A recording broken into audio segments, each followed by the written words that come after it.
Hello, my friends, and welcome to week 18 of Sacred Journeys. Today, you'll notice that I am in a particular setting. I'm here in the church where I serve. It is a 1801 meeting house. So these walls, this sanctuary beyond where you can see the clock you may hear ticking. The organ behind me, though, that has a slightly different date. But these surroundings, these beautiful surroundings, have been here since 1801. Think of the number of people that have been in these pews, in these walls, the conversations that have happened, the things that were going on in the times that they gathered, that they lived in. Perspective taking is a critical part of staying grounded, staying centered, maintaining perspective when things around us just are so much, or things within us are so much. So today I wanted to offer a reflection on the importance of perspective and a few ways that we may bring that to our conscious awareness.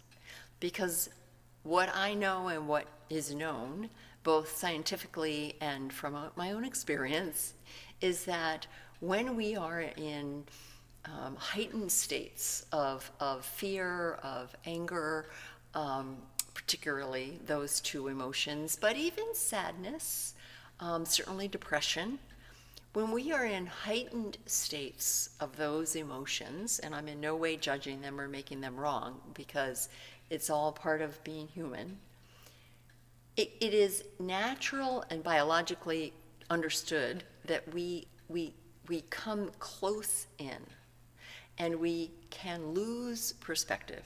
We can lose the deep understanding in our minds and in our bodies that this is a moment in time. Now, that moment may literally be a moment in time, or it may be a month in time, or a year, or several years in time. But it is a moment in time in your own life, and certainly in the life of the planet, of the universe.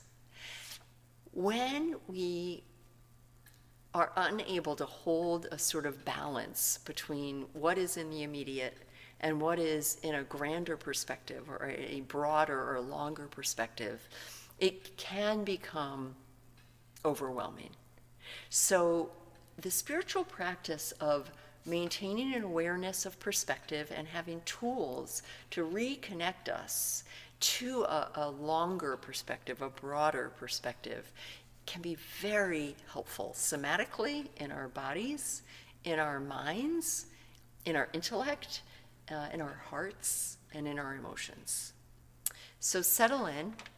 I'm going to read two poems to you, and I invite you to really bring yourself here. Bring yourself here into this space, even if you've never seen this space. It's a large, old New England historic building, meeting house, where people have gathered for hundreds of years with their own heartaches, their own concerns, the times they lived in. I invite you to bring yourself here and to listen to my words. You may choose to close your eyes as I share two poems written about this importance of time and perspective. I invite you to hear them as stories. And if you know the authors, which you may even hear these words in their voices. These really are messages and stories to us. The first is by Langston Hughes, entitled Mother to Son. So written by an amazing poet, African American, with the perspective of his own life and all of his ancestors and kin. Mother to son. Well, son, I'll tell you, life for me ain't been no crystal stair. It's had tacks in it, and splinters, boards turned up, places with no carpet on the floor, bare. But all the time, I've been a climbing on, reaching landings, turning corners, and sometimes going in the dark where there ain't been no light. So boy, don't you turn back. Don't you set down on the steps, 'cause you find it's kind of hard. Don't you fall now, for I is still going, honey. I is still climbing.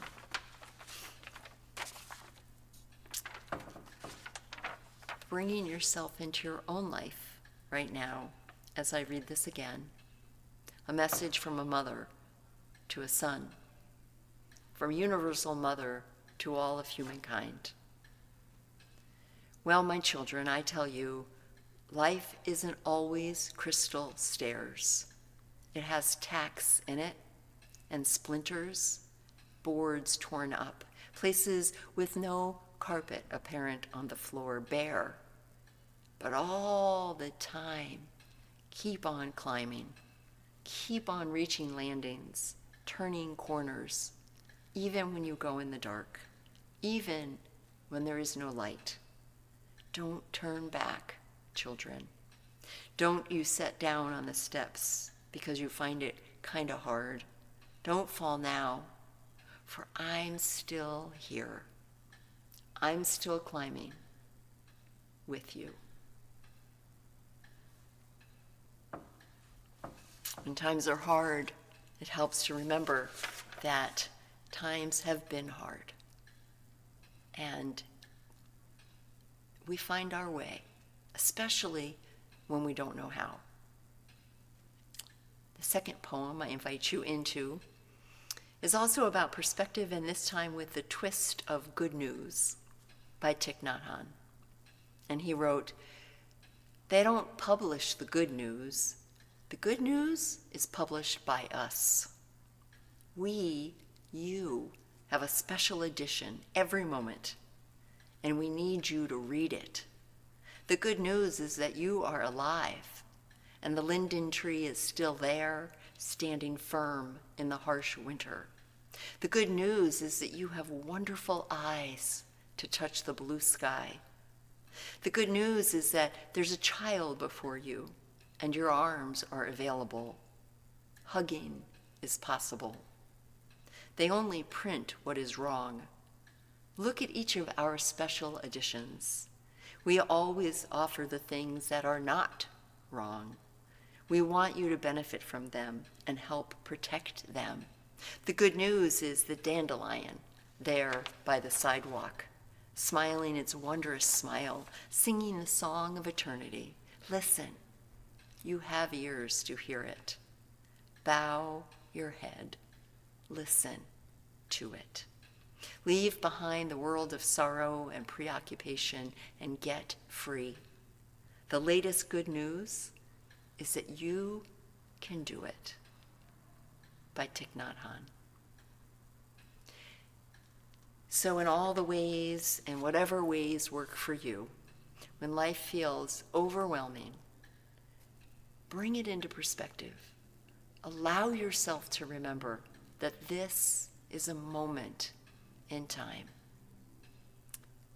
Go in peace, my friends, and always hold the promise of what may come.